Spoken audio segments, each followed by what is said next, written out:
Good evening, everybody, and welcome to the public webinar for the public consultation for the Tuam Local Area Plan 2023 to 2029.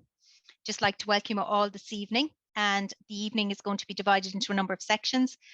We're going to do a quick presentation and to outline what's in the Tuam Local Area Plan. That will be done by our planner, Aoife O'Moore, who's leading out on the plan. Our MC for the evening is Brendan Dunn, who's our Senior Executive Planner in Forward Planning. And I'm just going to give a little bit of an introduction with respect to welcoming everybody to begin with, and also just going through some of the dates that with respect to the submissions. So the LAP for Tuam went on public display on the 8th of February 2023, and it'll come off public display on the 23rd of March at 4 p.m. Effectively, you can make submissions through a number of different mediums. So the first one is we can do it online through our portal in consult.ie, and we'll give all the details at the end of the presentation for that. We also could do it by email to forwardplanning@galwaycoco.ie, and also by written submission to Galway County Council here in County Hall in Prospect Hill in Galway. Just a little bit of an introduction with respect to Tuam. Our county development plan was adopted last year, came into effect on the 20th of June 2022, and it has a hierarchy of settlements within it. Where Tuam sits in that is we have two key towns in the county, and the two key towns are Tuam and Ballinasloe. The LAP for Ballinasloe was adopted last year, and now we are proceeding with the LAP for Tuam, and this LAP will run from 2023 right up to 2029. This evening is an information evening with respect to what you will find in the Tuam LAP, along with the LTP, which is the Local Transport Plan, which accompanies the document as well and is incorporated into the LAP. And submissions can be received on both of those documents. With respect to Tuam itself, it's a key town within our county, very important town, and the policy objectives reflects the development of the town and how we see the town developing into the future. I will hand you over now at this point to our MC, Brendan Dunn, who will introduce our planner, Aoife O'Moore, who's going to give you a short presentation on the Tuam plan. Thank you very much. Good evening, everybody, and thanks, Valerie, for that very comprehensive review of the Tuam plan area and in terms of where it sits within the county development plan. So again, I'll hand you over to Aoife O'Moore, who is the assistant planner leading out on the Tuam local area plan, and Aoife will give a presentation on that. And if people want to put in questions, they can type in the questions on your own system there, and we will review them, or we'll deal with each of those queries and questions at the end of Aoife's presentation. So thanks very much for attending again, and I'll hand you over to Aoife. Thank you, Brendan, and thank you, Valerie. I'm just going to share my screen here now. So just a short presentation just to go through the content of the Tuam local area plan. So this is just a time frame for local area plans. This was derived from the local area plan guidelines. So as you can see, we are currently in the 6-week public consultation period. So I suppose the time frame is either 22 weeks for the local area plan to come into effect, or it can go to 39 if there are material alterations. So as Valerie previously mentioned, there are various ways to get involved in the public consultation. So consult.galway.ie is our main consultation website, where you can find the local area plan itself and all of the associated documents. You can also attend this webinar, or we had an in-person consultation earlier in the week as well. You can view hard copies of the local area plan at our offices, so in the Tuam area office or library, or in the County Hall offices, and we're also contactable by phone or email to make your submission. So as Valerie also mentioned, Tuam is a key town. So this is just a settlement hierarchy that was derived from the Galway County Development Plan 2022 to 2028. So towns that are regionally strategic employment centres of significant scale that can act as regional drivers that complement and support the higher order areas within the settlement hierarchy. So then just the preparation of the local area plan. So the existing Tuam local area plan, it's still in effect until 2024. However, we have to review the local area plans in line with the new county development plan. So the draft local area plan went on display on the 8th of February, and it continues to be on display until the 23rd of March, where you can make your submission up until 4 p.m. So we've utilised social media platforms and also radio stations to advertise the Tuam local area plan. So Twitter and Facebook and Midwest and Galway Bay FM radio stations, it was all advertised on. So following the public consultation stage, the Chief Executive's report will then be prepared, and this will be presented to members where we will go into discussion with the elected members.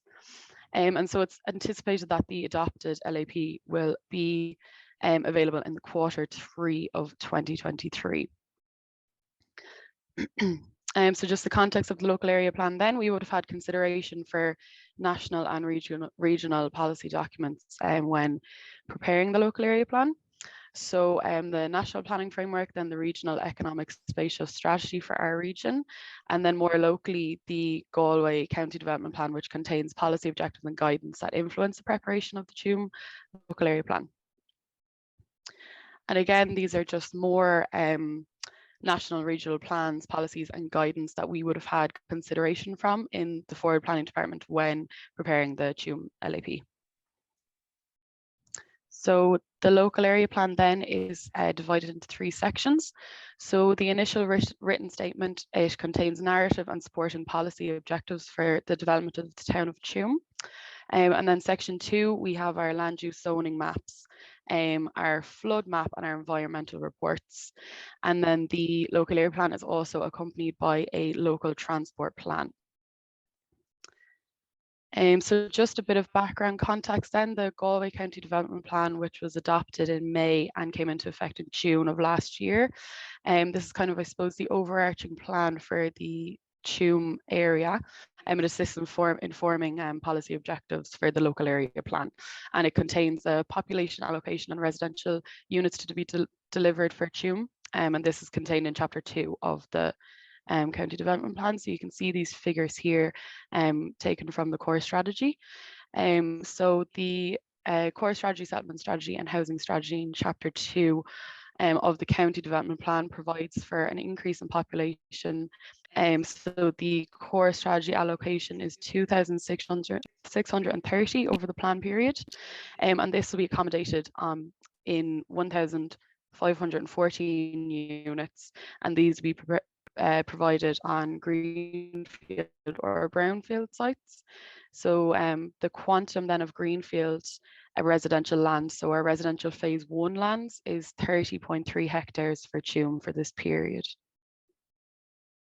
And again, this is just a snippet of the core strategy showing those figures. Population allocation quantums. So then in the local area plans, we have a set of strategic aims. So these are just some of the strategic aims for Tuam, such as promote development of the town centre, support investment and regeneration, ensure sustainable settlement patterns. It has an opportunity to develop as the focus for future development in North Connacht, promote future residential motorway connections, population growth. So it has experienced sustained population growth over the past few census periods, and it exceeded the forecast population growth for the 2016 figures. There's also an aim to promote Tuam as a destination for business and economy growth. As it is a key town, it's kind of important to focus the employment creation here in Tuam. And as well then public transportation means could be further developed, and this is outlined in our local transport plan that accompanies the local area plan. So this is just a snippet from a map contained in the local transport plan then, just showing the services and amenities.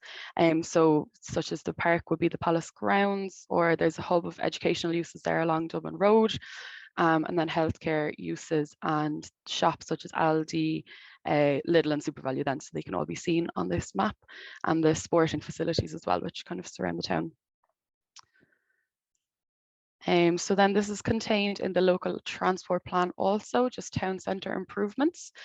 So it's just an aim to reduce the dominance of vehicle traffic whilst retaining vehicular access to the town centre.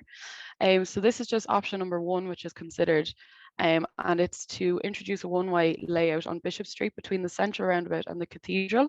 So this option includes a road layout change to Shop Street if the one-way layout were reversed to northbound, as shown on the figure on screen. So this would allow for substantial improvements to Bishop Street for pedestrians and cyclists. So then just another option which was considered would be the pedestrianisation of Shop Street. So again, this is with the aim to reduce dominance of vehicle traffic, but maintaining vehicular access to the town. So the possibility of closing Shop Street to motor vehicles between the central roundabout and the northern bypass road has been considered. This would also allow for improved pedestrian and cycle facilities here. So I suppose the constrained layout then of the junction to the north of Shop Street is anticipated to present a challenge to this layout. Therefore, this map here has been contained in the local transport plan. So opening Foster's Place to two-way traffic would create a new east-west running link enabling traffic to bypass the town centre. This would complement the existing north-south town centre bypass route via Galway Road, which you can see there in the green dashed line. And Milltown Road, and this would reduce traffic movements in the main town centre area. So this alignment would require an upgrade to the junction, which is shown in the figure on the screen. So then in the local area plan, we also have a town centre zoning and a number of opportunity sites. So the red on the map there is the town centre zoning. And you can see outlined in green, we have 4 opportunity sites. So opportunity site 1 is the corner of the Mall and Stable Lane, so just by the Mall Theatre. So that's town centre zoned, and the opportunity here is to provide retail office service uses compatible with its town centre location. So then we have opportunity site number 2 at the corner of Chapel Lane and Eagles Lane. This is also town centre zoned and opportunity to provide retail office service use with a mixture of upper floor residential compatible with its town centre location. And then opportunity site number 3, again, it is also town centre zoned. Here we have an opportunity to provide a mix of business, office, light industry, workshop uses subject to compatibility with adjacent residential uses. So this is at the corner of Barrack Street, this is close to the Tuam Stadium. Then our opportunity site is a residential infill zoning. So here there's an opportunity to develop the prime vacant lands for residential use, which would complement the character of the surrounding dwellings and proximate town centre. So then employment in Tuam. So land has been zoned in the draft local area plan to maintain and facilitate employment. So we have industrial zoning, business and enterprise and business and technology, and then also town centre and community facility zoning would also support the employment. So there's 3,270 total resident workers, and this was taken from the Galway County Development Plan figures. And then this table just shows the figures then, which is reflected from the Galway County Development Plan. So then this list here just shows the zoning classes for the Tuam local area plan. So it's similar to what would have been in the Galway County Development Plan 22 to 28. It follows the same kind of zoning classes. So there are 1 or 2, such as the residential infill and tourism, that wouldn't have featured in the 2018 Tuam local area plan, which have been introduced into this plan as appropriate. So just firstly then, we have the flood risk map, which accompanies the local area plan. So this would have kind of informed zoning. We have our flood zones A, B and C, indicating the different flood areas there. And then finally, we have our proposed zoning map for 2023 to 2029. So we've made some revisions and amendments to this map throughout from the 2018, just to, I suppose, reflect development in the town and promote future development in appropriate areas. So that's the end of my presentation. I might just leave this map up maybe on the screen just for reference, and I'll pass you back over to Brendan. Thanks, Aoife. Thanks very much for a very comprehensive review of the Tuam plan and essentially where the Tuam plan fits in within the settlement hierarchy of the Galway County Development Plan.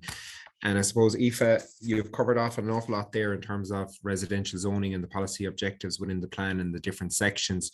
But perhaps maybe you could just talk us through a scenario of what people should do in terms of putting in a submission in terms of rezonings, in terms of requests for rezonings. What level of detail do they require, or what information should be contained in their submission?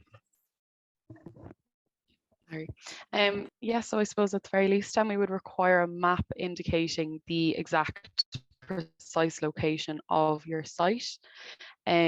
You could use, I suppose, a Google Maps snippet, but maybe the 2018 zoning map might be helpful because we can see then the previous zoning in comparison with what we have proposed currently.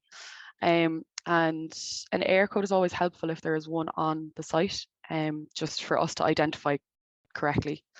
And yeah, just your own details, I suppose, a justification of why you want the rezoning on the site, just so that when we're reviewing your submission, we can see, I suppose, your reasoning behind why your site should be rezoned, and any supporting documentation that you find relevant to support your rezoning request.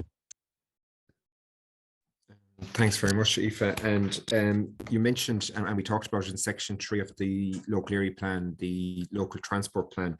And I suppose looking at the 2018 to 2024 plan, there was no local transport plan. So can you just talk us through the local transport plan in terms of what it tries to achieve in conjunction with the zoning map that I suppose we've up on screen there? Yes, I suppose the local transport plan, it's aiming to aid with connectivity throughout the town, promoting sustainable mobility as well throughout the town. Sustainable modes of transport, such as, I suppose, increased or improved bus throughout the town, and then reducing the dependence on the private motor vehicle in the town centre, increasing walkability and permeability, and also cycle infrastructure throughout the town centre, while connecting residential areas into the town centre also. So I suppose essentially what you would take from that, listeners, is that the local transport plan is plan-led in terms of the zoning maps and everything is integrated. And I suppose the next step then, when the local area plan is adopted and the local transport plan with it, will be, I suppose, the implementation of that local transport plan. And I suppose I should point out that the local transport plan is done in close collaboration with the area offices and also the operations and infrastructure directorate here in Galway County Council. Thanks very much, Aoife, for going through that. And I suppose essentially what I'm getting from it is that there is a lot going on in Tuam in terms of the jobs ratio and the profile, and that it has achieved its population target. And I suppose essentially the next number of weeks is there for the members of the public and invested people in Tuam in terms of landowners or community groups to send in a submission. And there's a number of different ways, and we'll bring up the screen at the end through that. But it's very important that people will put in a submission, because the submissions will be summarised and will be included in the Chief Executive's report, which will be given to the Tuam Municipal District members for them to review, and then subsequent municipal district meetings will be held to discuss the contents of the Chief Executive's report. So I'll just see, is there anybody has any questions to ask, or has anybody put in anything into the chat? I think everything is very, yeah, I don't see any questions there. So I suppose, look at, we've given a comprehensive review of the Tuam plan in terms of what it hopes to achieve. And I know Aoife and Valerie alluded to the fact on Monday we were in Tuam in the area office, in the front lobby, sorry, of the library in the area office. And I suppose the questions that came through there from us, from individuals, was the importance of the connectivity and the importance of, I suppose, using the benefits of Tuam and what its historical assets have. I just see a question here from Helen Gillard Healy. In the plan, there is aspiration to promote and develop the town centre under the Derelict Site Act 1990. Local authorities are responsible for derelict sites in the area. They can use certain powers to enforce the cleanup of these sites and prosecute owners who do not comply. In view of the high number of derelict sites and buildings in town, what do they intend to do? So I suppose that's directed, what do the local authority intend to do with the derelict sites? So I'll just see with the panelists there to see they. Mute there. Thanks, Brendan. Valerie here. My camera seems to pop off. Just with respect to that, there is derelict sites lies under the Environment Directive, Directorate here in Galway County Council. So they're slightly different, I suppose. We currently have a situation where the department also have instigated the residential zoned land tax, which is something that the local authorities are currently working their way through, and we had on public display with submissions up to the beginning of January 2023, and we subsequently will have potentially more supplementary maps that will go on display. And from the point of view, there are mechanisms in which to deal with derelict sites. And like I say, it falls under the Environment Directorate here in the council. And there have been numerous actions taken on different derelict sites with respect to some of those in some of the towns around the county. But if there's a specific site or that there is concerns about that, the derelict site register lies with the environment section, and somebody can make their submission to there or make their observation, and to be investigated from that perspective. We also had a vacant site register, which is a different mechanism, and that vacant site register is now going to be replaced by the residential zone land tax, like I said, which currently is in the process of being devised. There'll be supplementary maps go on public display. If there are supplementary maps, they will go on public display on the 1st of May, and there will be additional time for people to make submissions on those supplementary maps for a month, and so on. And all of those details will be on our website at the appropriate time. There's a particular derelict site that will be on the derelict site register, which, like I said, would lie with our Environment Directorate. I hope that answers that question. Thanks, Valerie. I'll go on to the next question. In terms of residential development in Tuam, what is the housing need, and is there enough allocated sites currently to meet this need? So, Aoife, do you want to take that? Yeah. So I suppose our residential, the quantum of residential development came from the housing need demand assessment.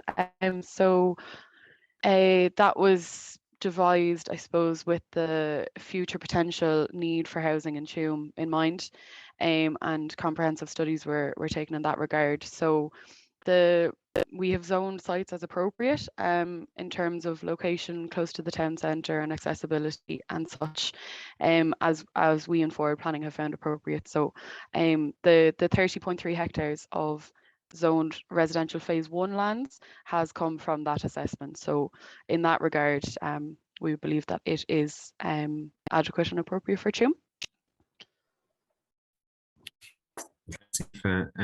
I'll go on to the next question from Bridget Dermody. Have you considered the future planning of school sites? Dublin Road cannot cope with the number of schools. Has consideration been given to this problem? Valerie, will I? Yeah, thank you. Yes, from our perspective there, and from the map that you can see there in front of you, the existing school sites have been zoned. There's quite an amount of community facilities. That's what the school sites are zoned under. So you can see there's a large tract of them in the centre of Tuam and so on. We know there is a particular issue with traffic, I think, on the Tuam Road with all of the schools and so on and so forth. So any submissions that we would have had from the Department of Education would have been taken into consideration in putting this plan forward, and they, as a prescribed body, just a stakeholder on this, also are open to make submissions within the time period up to the 23rd of March now, with respect to making submissions if they have any future plans for the area in which we can incorporate then as part of the Chief Executive's report and have for the consideration of the members. So it is something we've taken into consideration, and you'll note as well as part of Part 8 there is a proposed that does go through community lands down through a school. Whether or not this is something that will be viable into the future, obviously we have to be looked at, but that's all granted as part of the Part 8 application for the inner relief road to Tuam, some of which already has been constructed. So we certainly did take into account, and like I say, I suppose from our perspective as well, as a stakeholder, the Department of Education may have something to add once they view this plan, and we'll take that into consideration if it comes in as part of a submission. Thanks, Valerie. Another question there from Helen Gillard Healy. Can statistics be given for Tuam? And I think that probably relates back to the derelict sites. I would imagine that's what you're implying there, just based on your previous question.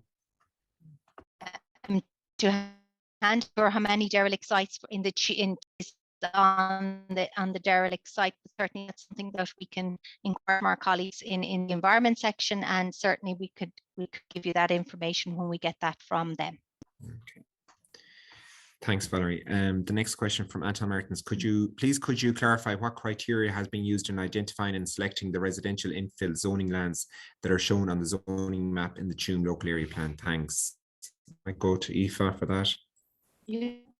So we identified a number of gap sites. I suppose when we see an opportunity in these gap sites, they may be appropriate for development of or small scale residential development. So as you can see, I know it's kind of small now on the map that's on screen, but the identified sites are kind of in existing residential areas, kind of built up residential areas that have an opportunity to accommodate residential development. So we tried to, I suppose, really maximise our opportunity with infill sites around the town. So that was the main criteria there. Yeah, thanks, Aoife. I suppose essentially they're infill sites by their nature in terms of 1 to 2 houses. So thanks, Aoife, for that. The next question from Helen Gillard Healy. Recent granting of permission for a gaming arcade in Vicar Street in the town by Galway County Council planning. This was objected to the local and business residents who then had to go to Bord Pleanála. How would such a facility in the town promote development of town and encourage commerce? I suppose essentially that's with Bord Pleanála at the moment, but I'll let Valerie come in on it if it is. This webinar is to is a public consultation with respect to the Tuam LAP, and that's a particular planning application which is currently within the Bord Pleanála, so we wouldn't be able to comment on individual applications. The webinar this evening is to give information with respect to the proposed local area plan for Tuam going forward, and the development management side of our business will be dealt with by the relevant sections. In this instance, on Bord Pleanála will deal with that application, so it isn't something we will comment on. The next question from Tommy Shaughnessy. Last I heard, the minister sent the county development plan back to the drawing board. Is it the case that the minister has approved the plan since then? And when did the minister approve it? And I suppose I could take that in terms of that will be the direction, the draft direction that we received in the county development plan. So that went through its statutory process last May, June, July time. And it's all available on our website, where the minister did issue a draft direction. A subsequent period of public consultation occurred. We issued a chief executive's report back to the department and to the Office of Planning Regulator, and subsequently to that we got a direction and the plan was amended based on that direction. But the plan is in place since the 20th of June, except for those elements, and that was all ratified in September, October time, and the plan has been updated with that. So I might go on to the next question just for that. Tommy Shaughnessy again, the map is too difficult to interpret. Why don't you identify the main roads in the map to better enable the public to interpret the fine detail? I can go back to Aoife on that.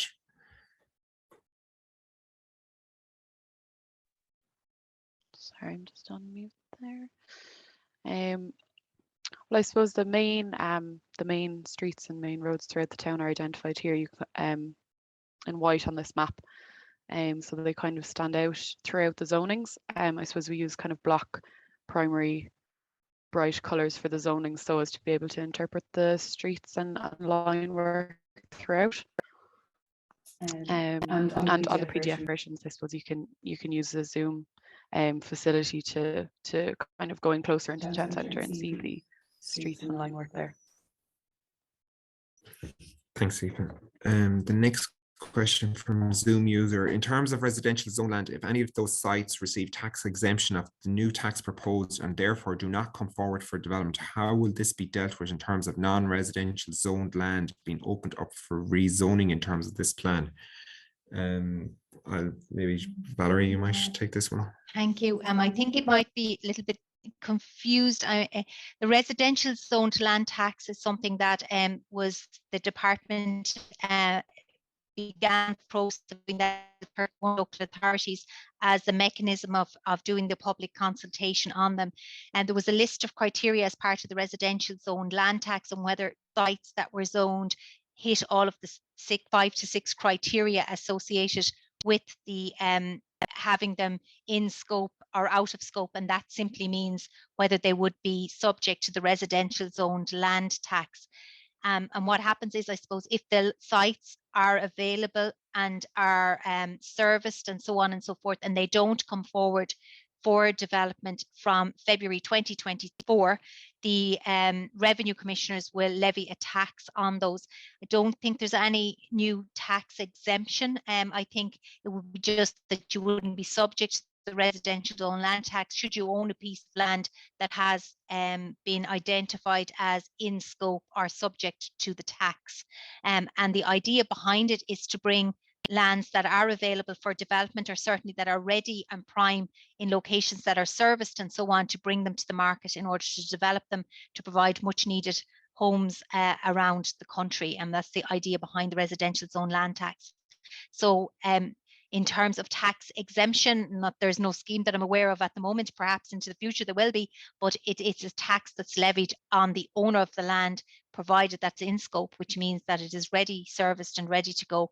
All of that information is on our website still for viewing, but the submissions closed on from the 1st of November to the 1st of January, but submissions closed on us, but are available, and members of the public are able to see those that are in scope and those that are out of scope based on the criteria, and the detail is there on our website. I hope that helps. I just see, Brendan, the next question is possibly something that I originally spoke about there, saying, are you saying no input into the planning of school siting?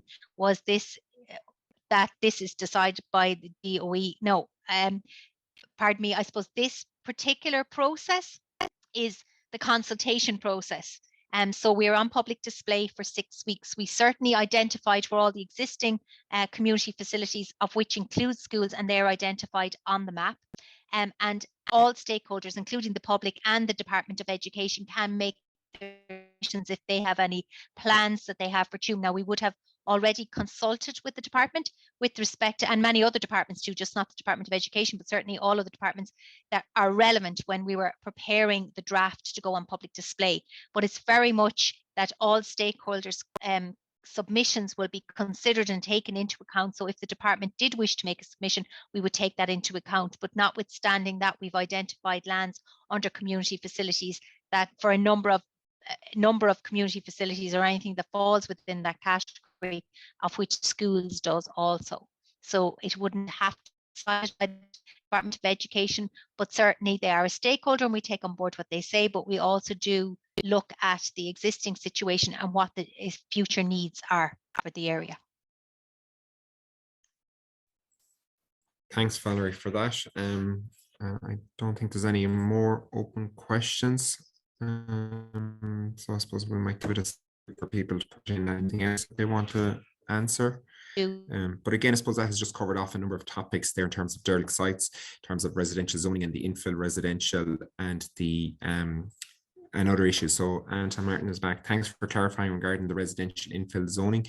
Is there a size limit on the site size of the land, or the number of houses that could be developed when identifying lands that are zoned for in residential infill zoning? So I might back to Aoife on that one. Yes, so I suppose the sites would kind of be 1 to 2 residential dwellings, and then I suppose the site size would kind of be reflective of the number of dwellings that would go on the site. We wouldn't be zoning anything too large, just due to the nature of infill development. It would be kind of 1 to 2 dwellings on a site.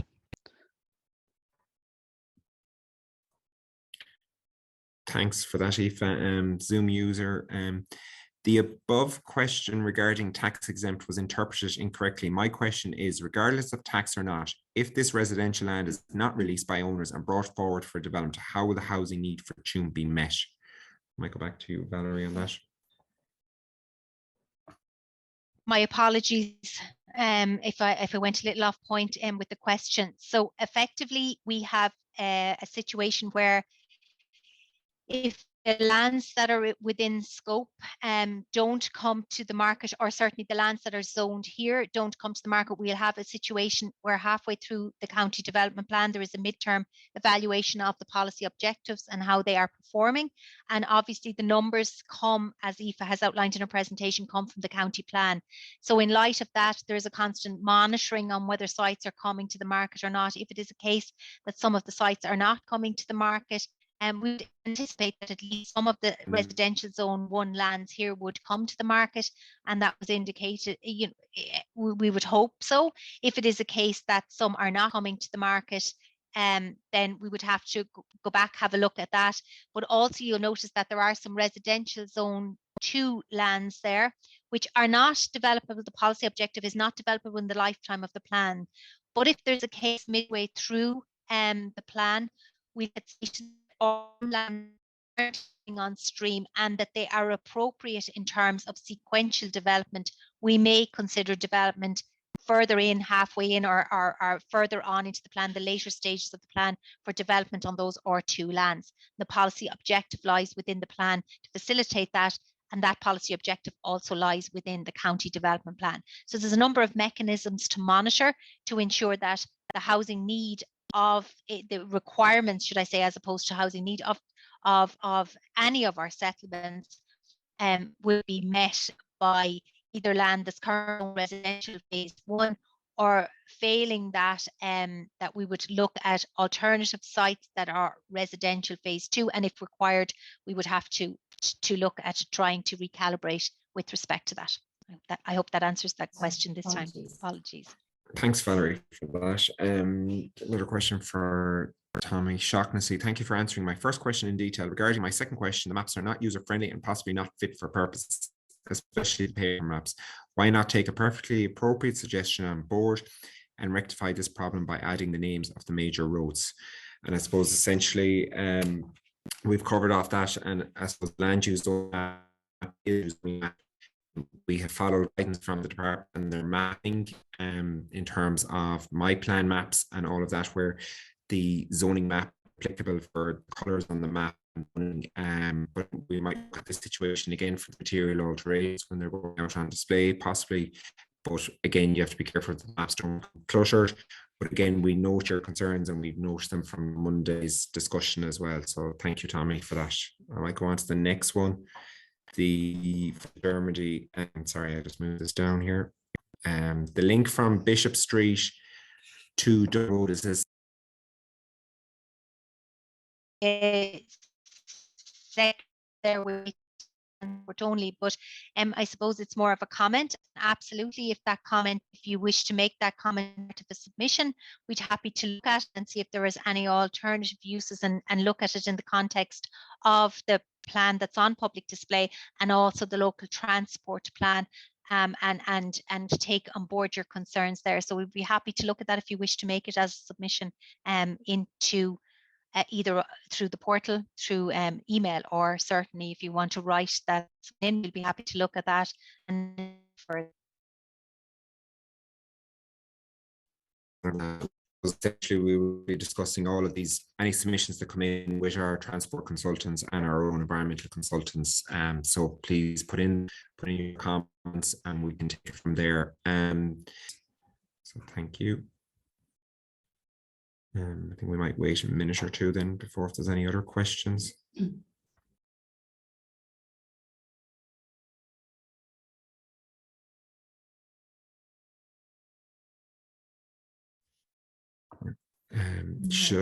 From Bridget Dermody, should different issues be submitted separately? No, you can put in a submission if you can put in a detailed submission, a 1-page submission, or 5 pages on different topics.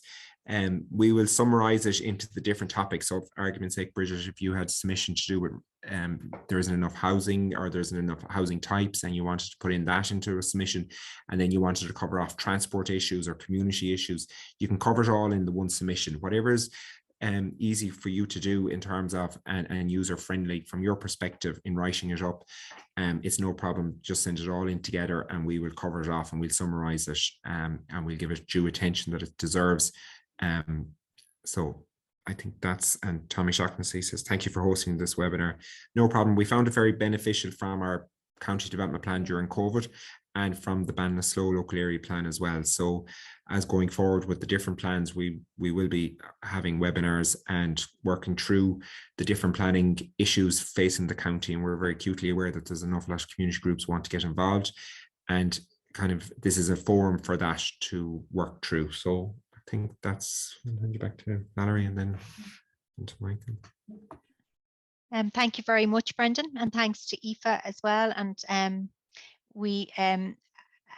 I suppose at this point, I think hopefully we've answered as many questions as we've been given there. Hopefully it's been very informative for everybody.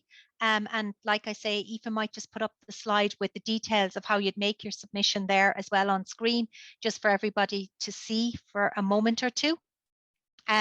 So you can make them, like we say, through our Consult website, which is online. You can make them through our forward planning email, or you can certainly do it in writing to us here in County Hall, and then we'll deal with all of those. As Brendan has said, we would prepare a Chief Executive's report, which will go before the members and so on. I think Aoife has it up there where we have the piece there with respect to how to get involved there and all of the detail there.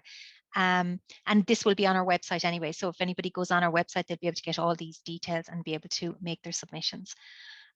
Like I say, we're very open. We want to do as much consultation as possible. We had quite a good turnout at our public consultation, face-to-face public consultation, which we were delighted to be able to get back to after COVID and so on, which was on Monday evening. And hopefully anybody who attended that found it beneficial from their perspective as well. At this point, I'd just like to thank everybody for attending, and I'm going to hand you over to our Director of Services, Mr. Michael Owens, who just wants to have a few closing remarks. Thanks very much. Thanks, Michael. Thank you, Valerie, and good evening, everyone. Can I just echo the thanks from the team for joining us this evening for the webinar in relation to the draft Tuam local area plan and the local transport plan and the associated reporting and documentation with that. I hope you found this evening's webinar helpful. I think the level of engagement was